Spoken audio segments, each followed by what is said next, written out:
ఓం మహాగణపతే నమ, ఓం సరస్వతే నమ, ఓం హైగ్రీవాయ నమ, మహామృత్యుంజయాయ నమ. ప్రియమైన ఆత్మబంధువులారా, భగవద్గీత అనే జ్ఞాన యజ్ఞము 31వ భాగానికి మీ అందరికీ స్వాగతం, సుస్వాగతం.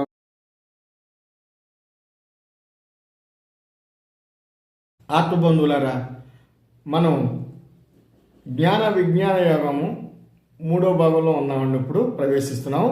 మరి వెళ్దామా?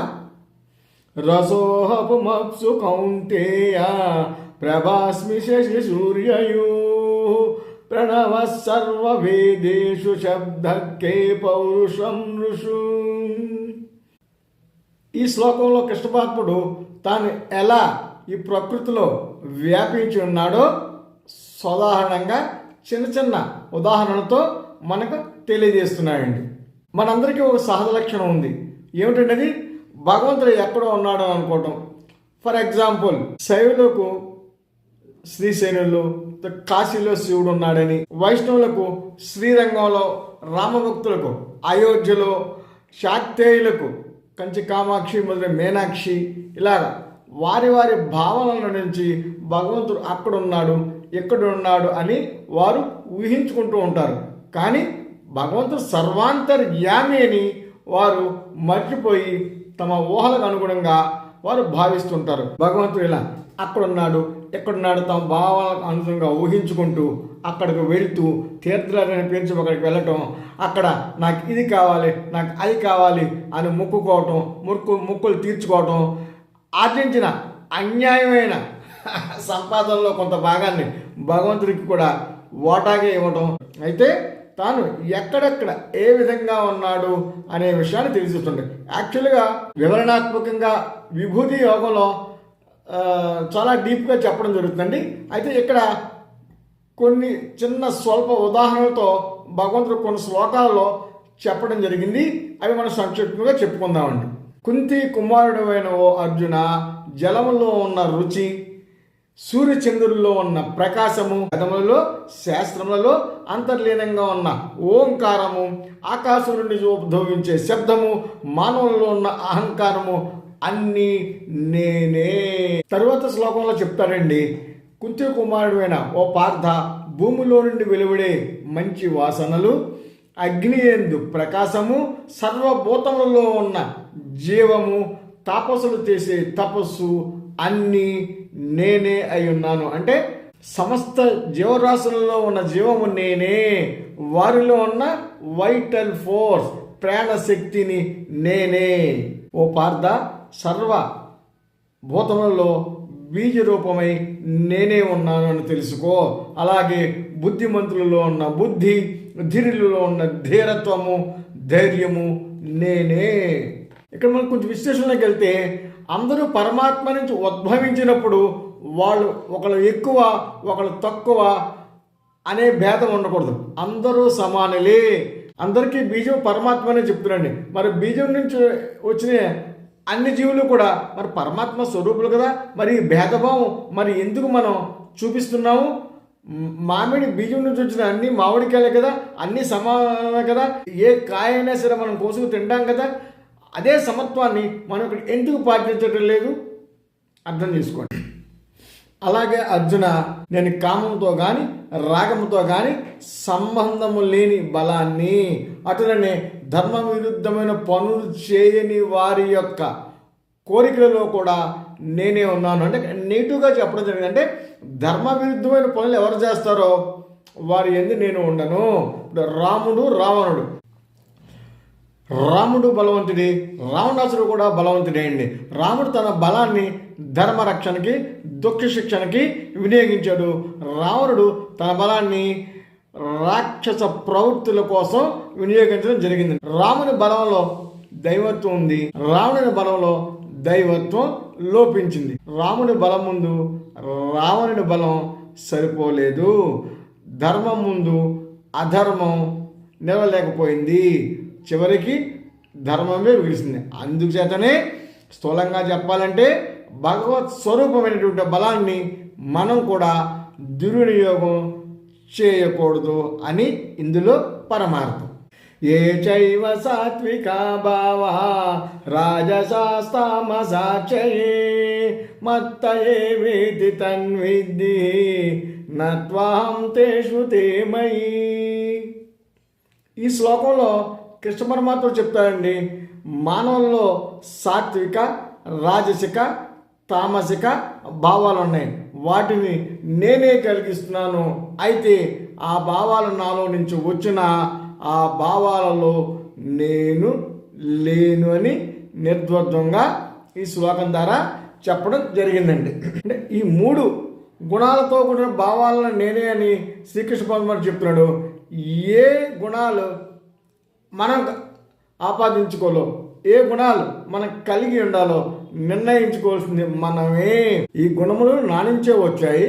అయితే ఈ 3 గుణములతో మానవులు ఏమి సంకల్పించినా, ఏమి చేసినా ఆ కర్మలతో తనకు ఏ విధమైన సంబంధం లేదని శ్రీకృష్ణ పరమాత్మ చెప్పడమైంది. తనకు అవసరమైన వస్తువు కావాలనుకోవటం సాత్విక భావము, ఉన్నవన్నీ నాకే కావాలనుకోవటం రాజసిక భావం, అవి లేకపోతే నేనేదో అయిపోతానని బాధపడిపోయి విరక్తి చెంది డిప్రెషన్లోకి వెళ్ళిపోవడం తామసిక భావము. ఒకసారి భగవంతుడి నుంచి ఆ సత్వ రజస్తమో గుణం వెలువడిన తర్వాత వాటిని సద్వినియోగం చేసుకోవటమో దుర్వినియోగం చేసుకోవటమో అది మానవుల ఇష్టము.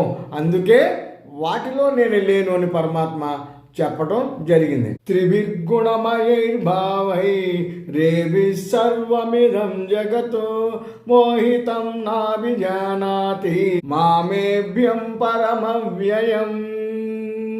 మనం చెప్పుకున్నాం కదండి, సత్వ రజస్తమో గుణములు అనేక మాయలో పడి ఈ లోకం అంతా కొట్టుమిట్టాడుతున్నారండి. ఈ భావనలతో త్రిగుణాలకు అతీతుడైన నన్ను కూడా మర్చిపోయి మోహంలో ప్రవర్తిస్తున్నారు. అంటే ఇదంతా కూడా ఆ సత్వ రజ స్తమో గుణములైన మాయలో మోహంలో పడి ప్రజలంతా ఉంటున్నారు. కొంచెం వివరంగా చెప్పుకుంటే పరమాత్మ 2 విధాలుగా ప్రకటింపబడుతున్నారండి. ఒకటి పరాప్రకృతి, రెండోది అపరాప్రకృతి. పరాప్రకృతి మనకి కనపడదు, అపరాప్రకృతి మనం ఎల్లెల్లా చూస్తూ ఉంటాం. అయితే ఈ అపరాప్రకృతిలో సత్వ రజస్తమో గుణాలలో పడి అనే మోహంలో పడి త్రిగుణాలకు అతీతమైన నన్ను మర్చిపోతున్నారు. ఈ అపరాప్రకృతిని సంసారాన్ని కూడా అంటూ ఉంటారండి. కనపడిన దాని గురించి ఎంతో వర్రీ అయిపోవడం ఎందుకు, కనపడే దానిని చక్కగా ఆస్వాదిద్దాం, అనుభవిద్దాం అని ఈ రకమైన డైరెక్షన్లో తెలుసుకోవాల్సిన దాన్ని తెలుసుకోకుండా అరులు చేస్తూ ముందుకు వెళుతూ ఉంటారండి. పెళ్ళిళ్ళలో పెళ్ళికొడుక్కి పెళ్ళికూతురికి తెర అడ్డంగా కడతారండి. తెర తీస్తే కానీ పెళ్లి కూతురు కనపడదు కదా. అలాగే త్రిగుణాలకి అతీతమైనది ఆ భగవంతుని మనం చూడాలంటే శ్రద్ధ, భక్తి, వైరాగ్యము, నిష్కామ కర్మ, సమత్వము, పరోపకారము, ధ్యానము ఇటువంటివి ఆచరిస్తే తప్పక ఆ నిర్గుణ రూపమైనటువంటి ఆ పరమాత్మని చేరుకోవడానికి ఒక మార్గం దొరుకుతుందండి. వానాకాలం వచ్చిందనుకోండి, ఆకాశం అంతా మబ్బు పెట్టి ఉంటుందండి. ముసురు అంటే సూర్యుడు కనబట్టలేదు అంటే సూర్యుడు లేడనా? కాదు, సూర్యుడు ఉన్నాడు. ఆ మబ్బులు విడిపోతే మళ్ళీ సూర్యుడు కనపడతాడు. ఎలా అయితే మబ్బులు విడిపోతే సూర్యుడు కనిపిస్తాడో మన అంతఃకరణ కూడా పరిశుభ్రముగా ఉంటే ఆ భగవంతుడు మనకి కూడా కనపడతాడని భావం అన్నమాట. స్పష్టంగా కనపడతాడని బాగున్నాయి. నాకు తెలియని, నేను ఆలోచించని, నా ఆలోచనలకు అందని, నాకు లభించని ఆ పరా ప్రకృతిని గురించిన జ్ఞానాన్ని నాకు అనుగ్రహించు, ఆ మార్గంలో నన్ను నడిపించు, నాకు పరమశాంతిని, పరమ సుఖాన్ని ప్రసాదించు.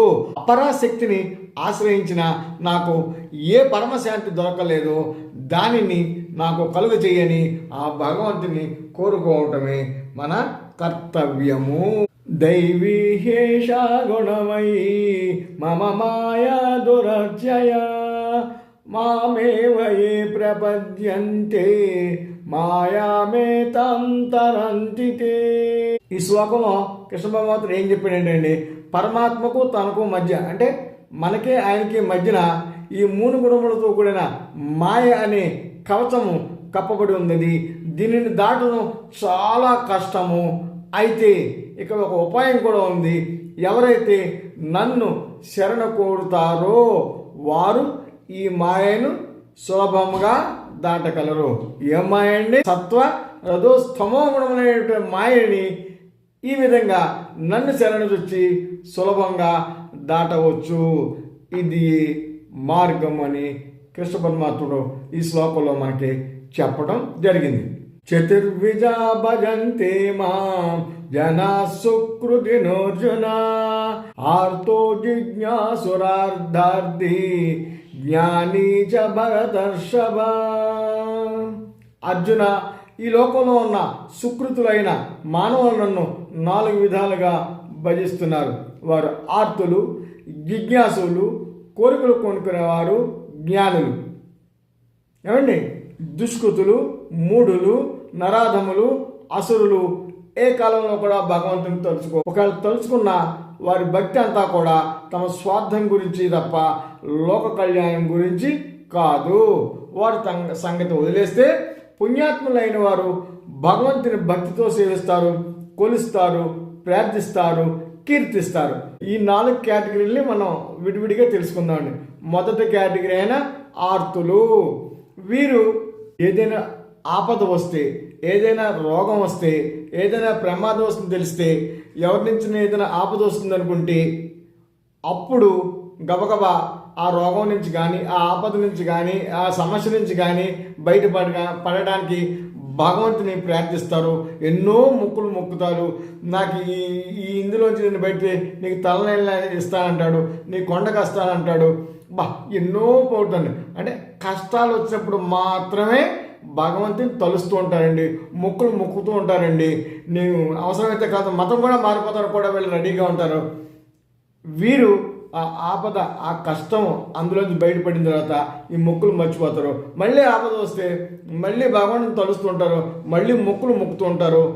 ఇది ఆర్తులు చేసే పని. ఇక రెండో కేటగిరీలోకి వెళ్తే అర్ధార్థి. వీరు తనకు ధనం కావాలని, సంపదలు కావాలని, తన కోటీశ్వరుడు అయిపోవాలని, అందరి ధనం తనదే కావాలని, తమ సుఖాలు కలగాలని ఎప్పుడు ఈ వీడి వెనుక ప్రోకలాడుతూ భగవంతుని ఈ ధనం కోసం ప్రార్థిస్తూ ఉంటారండి. అంతేకాక ఒక అడుగు ముందుకేసి నాకు ఈ లాభం వస్తే అందులో నీకు కూడా వాటా ఇస్తాను, నీకు కూడా బంగారంతో ఆభరణాలు చేయిస్తాను అని మొక్కుతూ భగవంతుని కూడా ఆశ చూపిస్తూ ఉంటారండి. ఇక మనం మూడో కేటగిరీ వారి గురించి తెలుసుకోవాలంటే ఈయన జిజ్ఞాసు. ఇతను భగవంతుడి గురించి, ఆత్మని గురించి తెలుసుకోవడానికి నిత్యం ప్రయత్నిస్తూ ఉంటాడండి. ఇటువంటి వారు చాలా అరుదుగా ఉంటారు. సాధారణంగా 190 మంది ఎప్పుడు బయట కనపడే దృశ్యాల మీద, ఆశల మీద, కోరికల మీద, వాటి కోసం తీర్చుకోవడం భగవంతుని ప్రేమను నటిస్తూ జీవితాన్ని గడుపుతుంటారు. అయితే ఈ జిజ్ఞాసు నేను వేరు, భగవంతుడు వేరు అనే దృష్టితో భగవంతుని తెలుసుకోవడానికి నిరంతరం ప్రయత్నిస్తూ ఉంటాడు. ఇతను కూడా కోరికలు ఉంటాయి. అయితే ఆ కోరికలను తీర్చుకోవడానికి తన భక్తి మార్గాన్ని ఎన్నుకుని భగవంతుని ప్రార్థన మాత్రం చేయడు. అంటే ఇంకో రకంగా భగవంతుని తన కోరికలు తీర్చడానికి ఒక సాధనంగా వాడుకోరన్నమాట. ఇతను జిజ్ఞాసు. ఇక 4వ కేటగిరీలోకి వెళ్తే ఆయన జ్ఞాని. ఇతని భక్తి ఉత్తమమైన భక్తి అండి. ఇతను వేదములు, శాస్త్రములు, పురాణాలు బాగా చదువుతాడండి. మంచి మంచి గురువుల దగ్గర చేయి మంచి నాలెడ్జ్ని సంపాదిస్తాడు. ఆ జ్ఞానాన్ని సంపాదించి ఆ జ్ఞానాన్ని ఆచరణలో కూడా పెట్టి, అంటే జ్ఞానము విజ్ఞానం ఆచరణలో పెట్టి సరైన దారిలో వెళ్తూ భగవత్ తత్వాన్ని తెలుసుకోవడానికి ప్రయత్నించి తాను భగవంతుడు వేరు కాదు అనే భావనతో భగవంతుని తలుస్తూ ఉంటాడండి. అందుచేతే ఈయన అందరినీ సమదృష్టితో, విశ్వమాన ప్రేమతో అందరినీ చూస్తూ ఉంటాయండి. సో ఈ 4 విధమైన భక్తులు ఏదో కారణం ఏదైనప్పటికీ కూడా భగవంతుడిని తలుస్తూ ఉంటారు. ఇందులో ఎవరు ఉత్తమమైన వారు, ఎవరంటే భగవంతుడికి చాలా ఇష్టము తర్వాత శ్లోకంలో చెప్తారండి. ఆత్మబంధువులారా, సమయాభావం వల్ల ఈ ఎపిసోడ్ని ఇక్కడితో ముగిస్తాను. కృష్ణం వందే జగద్గురుం, కృష్ణం వందే జగద్గురుం. హరి ఓ.